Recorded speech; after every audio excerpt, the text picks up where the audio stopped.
রবিবারের সকালে তোমাদেরকে স্বাগত জানাই বাচ্চারা। আজ আমরা শুনবো ভাল্লুক আর দুই বন্ধুর গল্প। গল্পটা থেকে তোমরা অনেক কিছু শিখতে পাবে, তাই গল্পটা পুরো দেখবে ও চ্যানেলটি সাবস্ক্রাইব করবে। অনেক দিন আগে এক জঙ্গলের মাঝ বরাবর পথ থেকে দুই বন্ধু বাড়ি ফিরছিল। তারা খুবই খুশি ছিল ও জঙ্গলের প্রকৃতি অনুভব করতে করতে বাড়ি ফিরছিল।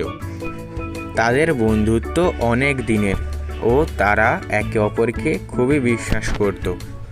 তারা মনে করত তারা সকল বিপদেই সাথে থাকবে।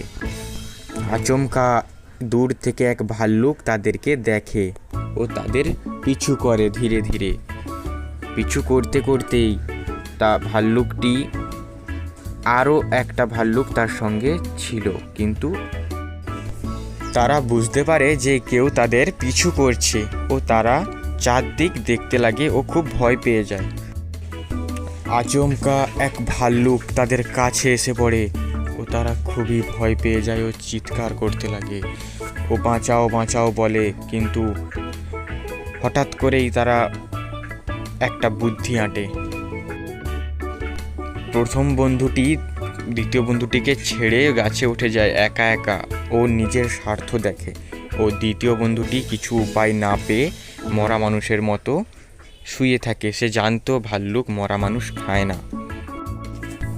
তারপর কিছুক্ষণ পরেই ভাল্লুকটি সেখান থেকে চলে যায় ও প্রথম বন্ধুটি আবার গাছ থেকে নিচে নেমে আসে ও দ্বিতীয় বন্ধুকে ডেকে তোলে যে উঠে পড়, ভাল্লুকটি এবার চলে গেছে। প্রথম বন্ধুটি দ্বিতীয় বন্ধুটিকে বলল, ভাল্লুকটি তোর কানে কানে কি বলেছিল রে? তখন সে উত্তর দিল যে প্রকৃত বন্ধুকে বিপদের সময় চেনা যায়, অর্থাৎ বিপদই প্রকৃত বন্ধুর পরিচয় দেয়।